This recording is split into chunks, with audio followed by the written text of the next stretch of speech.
Question 1. A man wants to find out about taking part in a dragon boat race.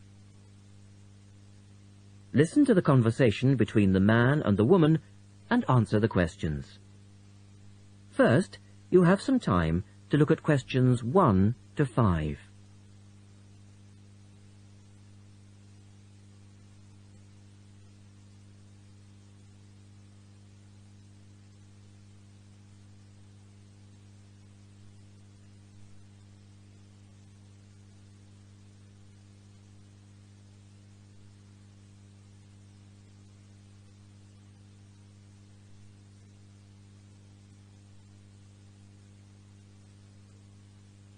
You will see that there is an example which has been done for you.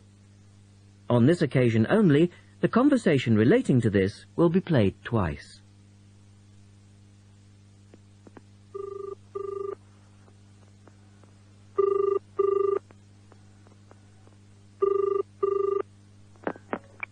Scope Charity Office. How can I help you? Oh, hello. I'm ringing about the dragon boat race that you're asking people to take part in. Oh, yes. We still need a few more teams. Are you interested in joining the race? The man asks for information about the dragon boat race, so the answer is dragon boat race. Now we shall begin. You should answer the questions as you listen, because you will not hear the recording a second time. Listen carefully and answer questions 1 to 5.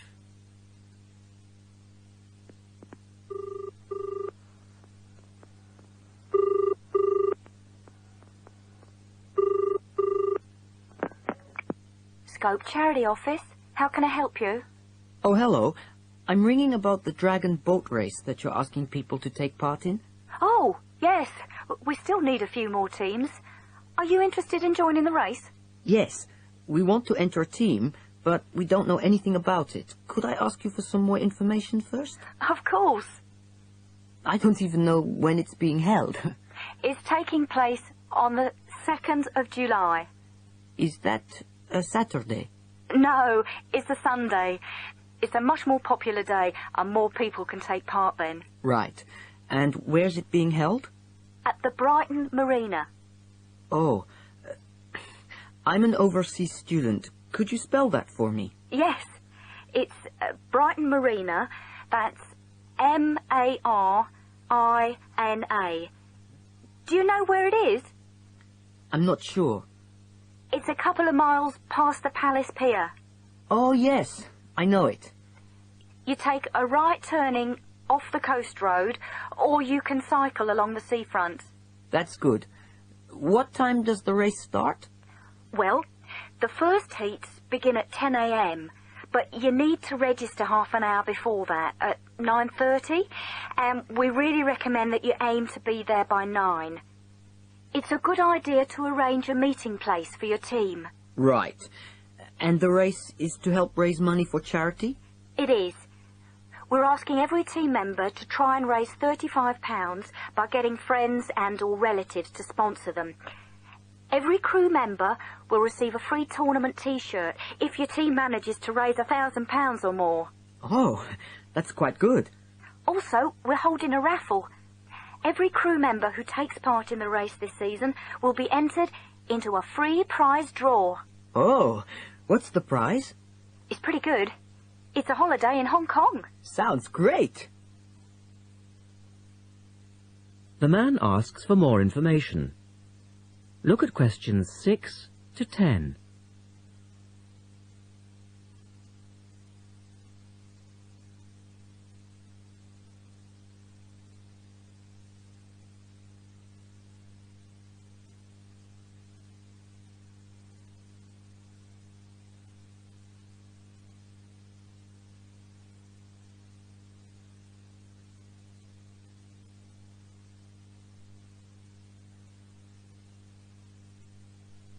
Now listen to their conversation and answer questions 6 to 10. Is there anything else you need to know? Could you just tell me a little bit more about the teams? Well, you need to have a crew of 20 people for your dragon boat, and you then need to agree on who's going to be the team captain. That will probably be you.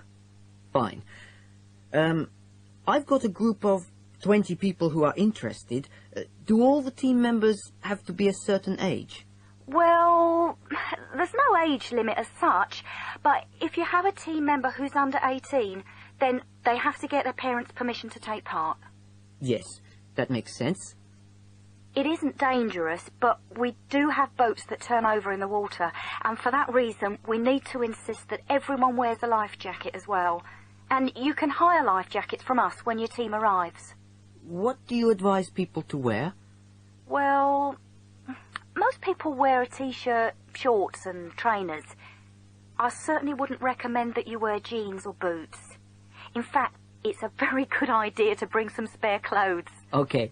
It can get quite cold and wet if the weather's bad, and there's quite a bit of hanging around, especially if you qualify for the semi-finals or the final. I see what you mean. Have you got a name for your team? Oh, not yet, no. Well, you need to decide on one and then put it on the entrance form, which I'll send you. Oh, okay. So, if you'd like to give me your address, I'll be happy to send details first class. That is the end of section 1. You now have half a minute to check your answers.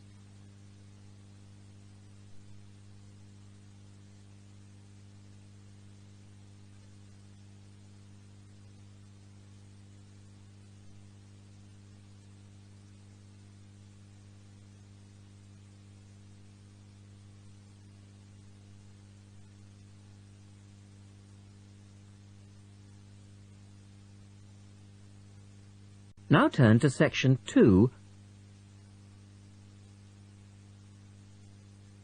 section 2.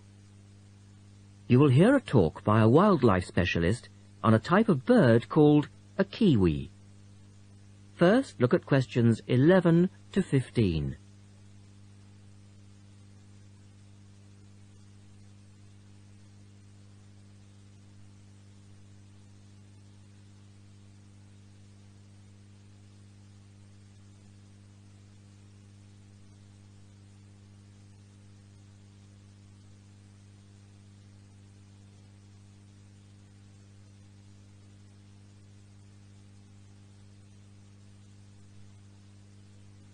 As you listen to the first part of the talk, answer questions 11 to 15.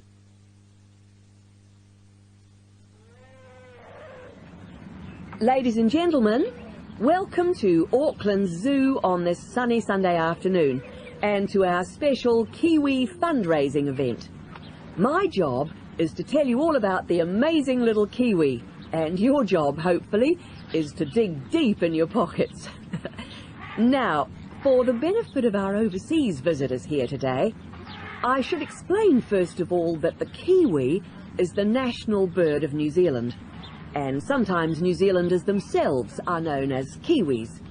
Now, while kiwis in the wild are a rare sight, the kiwi as a symbol is far more visible. Apart from being in toy stores and airport shops all over the world, you'll find them on our stamps and coins. The kiwi is the smallest member of the genus Apteryx, which also includes ostriches and emu. It gets its name from its shrill call, which sounds very much like this. Kiwi! Kiwi! Kiwis live in forests or swamps and feed on insects, worms, snails and berries. It's a nocturnal bird with limited sight, and therefore it has to rely on its very keen sense of smell to find food and to sense danger. Its nostrils are actually right on the end of its long beak, which is 1/3 of the body length. Now, here's an interesting fact. Although kiwis have wings, they serve little purpose, because the kiwi is a flightless bird. Since white settlement of the islands, kiwi numbers have dropped from 12 million to less than 70,000. And our national bird is rapidly becoming an endangered species. This is because they're being threatened by what we call introduced animals. Animals which were brought to New Zealand, such as cats and ferrets, which eat kiwi eggs and their chicks.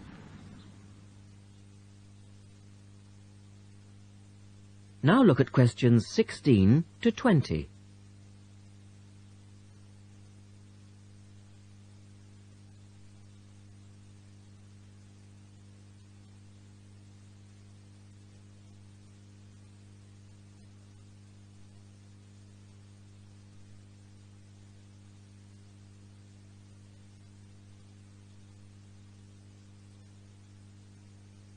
As the talk continues, answer questions 16 to 20. And so we have launched the Kiwi Recovery Program in an all-out effort to save our national bird from extinction. There are 3 stages to this program. Firstly, we have the scientific research stage. This involves research to find out more about what kiwis need to survive in the wild. Then secondly, we have the action stage. This is where we go into the field and actually put our knowledge to work. We call this putting science into practice. And then we come to the 3rd stage, the global education stage.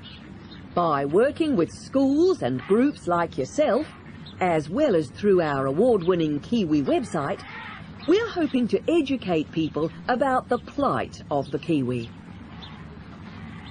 As part of the action stage, which I just mentioned, we've introduced Operation Nest Egg, and this is where your money will be going. It works like this. It's a 3-stage process. First of all, we go out to the kiwi's natural habitat and we collect kiwi eggs.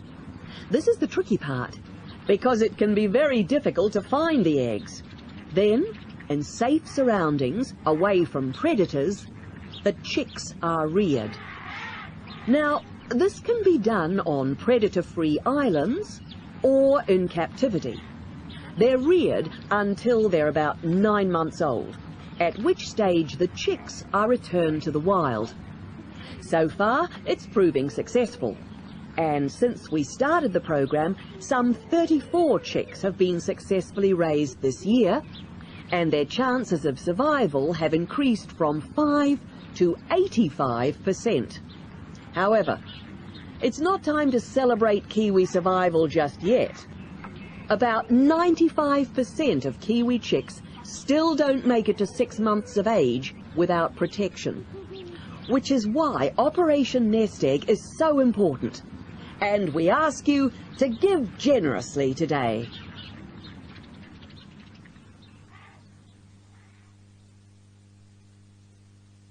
That is the end of section 2. You now have half a minute to check your answers.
Now turn to section 3.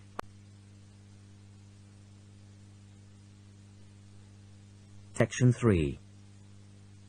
In this section, you will hear a discussion between 3 people in a university tutorial. In the first part of the discussion, they're talking about city traffic and the motor car. First, look at questions 21 to 24.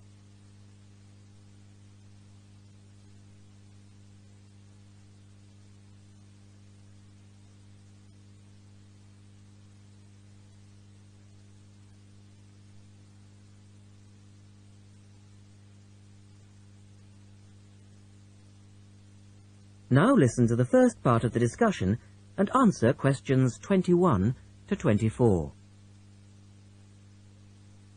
We're very pleased to welcome Professor Isaac Nebworth to our tutorial group today. And he's come to share one of his pet passions with us, city traffic and our Western dependence on the motor car. I believe questions are quite welcome throughout. Thank you. Well, I know you're all very familiar with the superhighway here in Melbourne, but do superhighways automatically lead to super wealth, as our politicians would have us believe? I think not. Can you give us an example of what you mean exactly? Sure. Well, by continuing to encourage this dependence on the motor car, we simply create more congestion and more urban sprawl. And you can see that here in Melbourne, right under your nose. Excuse me, I would just like to say that I feel the sprawl is part of the city. The freeways mean people can enjoy the benefits of living away from the centre on larger blocks with gardens, but still be able to drive back into the city centre for work or entertainment. Well, I'm not convinced that people want to do that. And is our money being well spent? It may be okay for you now, but come back to me in 5 years' time. Let's take CityLink, for example, the new freeway here in Melbourne. Well, I use the freeway all the time. I think it's great. Ah, yes, but it cost $2 billion to build, and you could have gotten 10 times the value by putting the money into public transport. If you give the automobile road space, it will fill that space, and you'll soon find you'll be crawling along your CityLink. But surely you cannot simply blame the car. Some of the blame must rest with governments and city planners. Well, there is an argument, surely, that building good roads is actually beneficial because most new cars these days are highly efficient. They use far less petrol than in the past, and emissions of dangerous gases are low. Old, congested roads, on the other hand, encourage traffic to move slowly, and it's the stationary cars that cause the pollution and smog, whereas good roads increase traffic speeds and thus the amount of time cars are actually on the roads. Well, this is the old argument put forward by the road lobby, but for me it's clear-cut. Roads equal cars, which equals smog. Public transport is the way to go. In the second part of the discussion, the professor talks about public transport in different cities. Look at questions 25 to 30 first.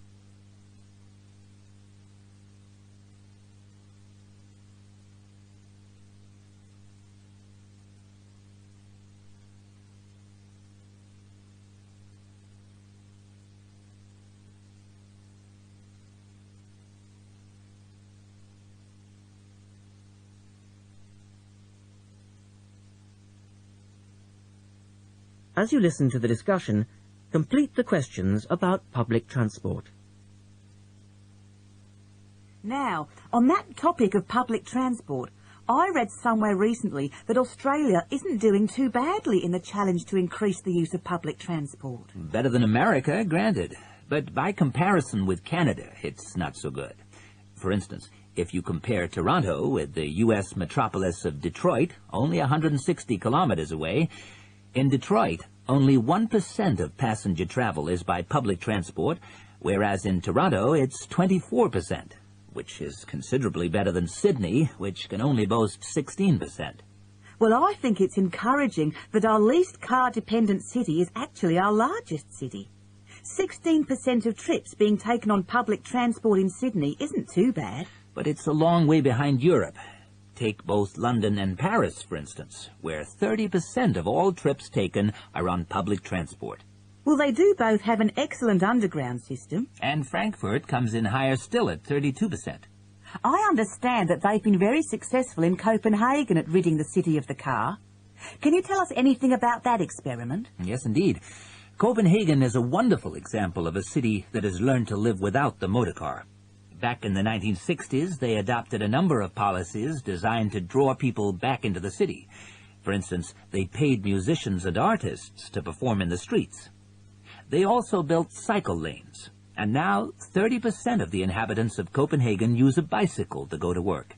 Sydney, by comparison, can only boast 1% of the population cycling to work. It could have something to do with all the hills? Then they banned cars from many parts of the city, and every year 3% of the city parking is removed. And by constantly reducing parking, they've created public spaces and clean air. Really? There are also freely available bicycles, which you can hire for practically nothing. And, of course, they have an excellent public transport system.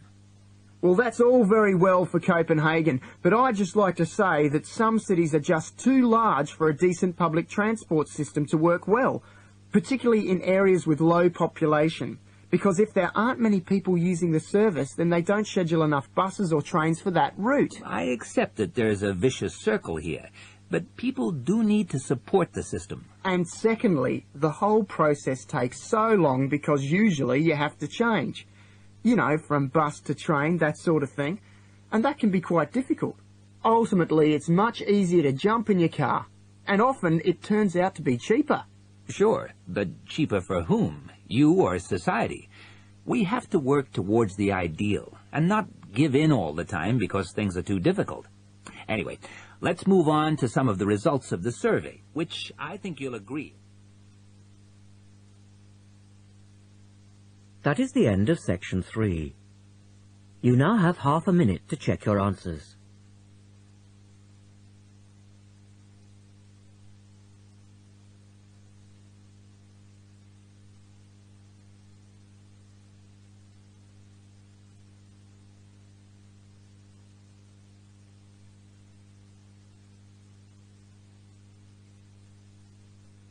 Section 4.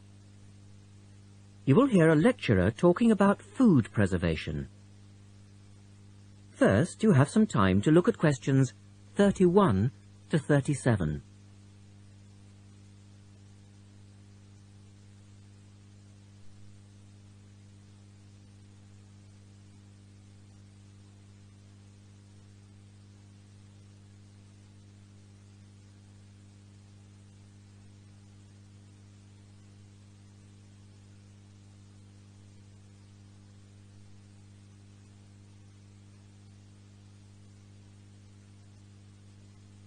Now listen carefully and answer questions 31 to 37. In today's lecture, I'd like to look at the topic of food preservation and start by asking the obvious question, why do we need to preserve food?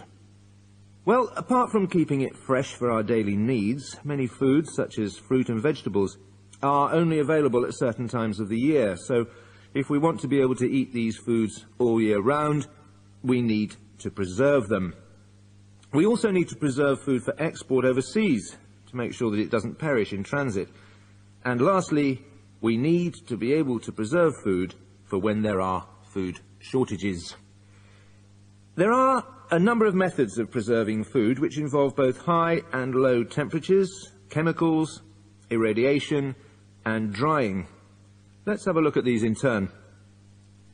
In the 1870s, the French scientist Louis Pasteur showed that microorganisms in food could be destroyed by raising the temperature of the food, a process now known as pasteurization. This involves heating milk to just 65 degrees Celsius for 30 minutes. A new method, the ultra-high temperature, or UHT process, involves heating milk to 150 degrees Celsius for 3 seconds. The advantage of treating milk in this way is that it lasts much longer, though I tend to feel, and I'm sure many of you would agree, that taste is somewhat sacrificed in the UHT process. Tin cans were first used in the early 1800s to store and preserve food. Just as they are now, the cans were tin-plated steel containers, and the process had the advantage of being cost-effective. Unfortunately, however, there were many early cases of food poisoning because the canning process was not fully understood at that stage. We now know the exact temperature and length of time each food needs for proper preservation, which has greatly reduced the risk of food poisoning. People living in cold climates often preserve food by burying it in the snow, and the Romans knew all about the advantages of packing food in ice. But for most people, this was not an option until the invention of the refrigerator in 1834. Today, however, refrigeration is the most important means of preserving food, because the food stays fresh without needing to be treated. However, refrigeration requires an electricity supply, and unfortunately, if the power goes off, so does the food. A variety of chemicals can be added to food, and you'll find their names listed on the labels of cans and bottles. Salt is probably the oldest of all the chemical preservatives, and was used by many ancient civilizations for many years.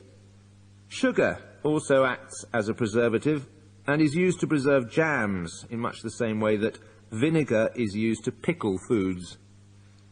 Chemical preservatives are effective, but they do not suit all foods, and the processes involved are time-consuming. Another method of preserving food is by drying it. Most foods are 75% to 90% water, so if you remove the water, the microorganisms simply can't survive. When food is dried, it not only lasts a long time, but it also becomes much lighter, which is a big advantage, as this makes it cheap to store. Though some people argue that valuable nutrients are lost in the process. In the second part, the speaker describes the process of drying food. Look at questions 38 to 40.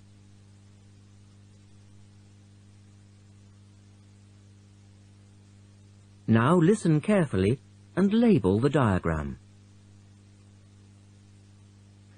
Early methods for drying food involved cutting it into strips and hanging it in the sun or over fires. But there are now a number of more modern methods which involve the use of recent technology. One of these is known as roller drying, and it's a highly effective way of making dried foods from liquids, such as soup. Have a look at this diagram to see how it works. Well, first of all, the hot soup is poured in at one end here. The liquid spreads to form a thin layer on a heated belt. The liquid dries as it moves along. By the time it reaches the end of the belt, all the water has evaporated, leaving only dry powder. A blade then scrapes the dried material off the roller and captures it in powder form. All you have to do is add boiling water, and you have your hot soup back again, ready to drink. Another method is called freeze drying, and for those of you who still remember... That is the end of section 4. You now have half a minute to check your answers.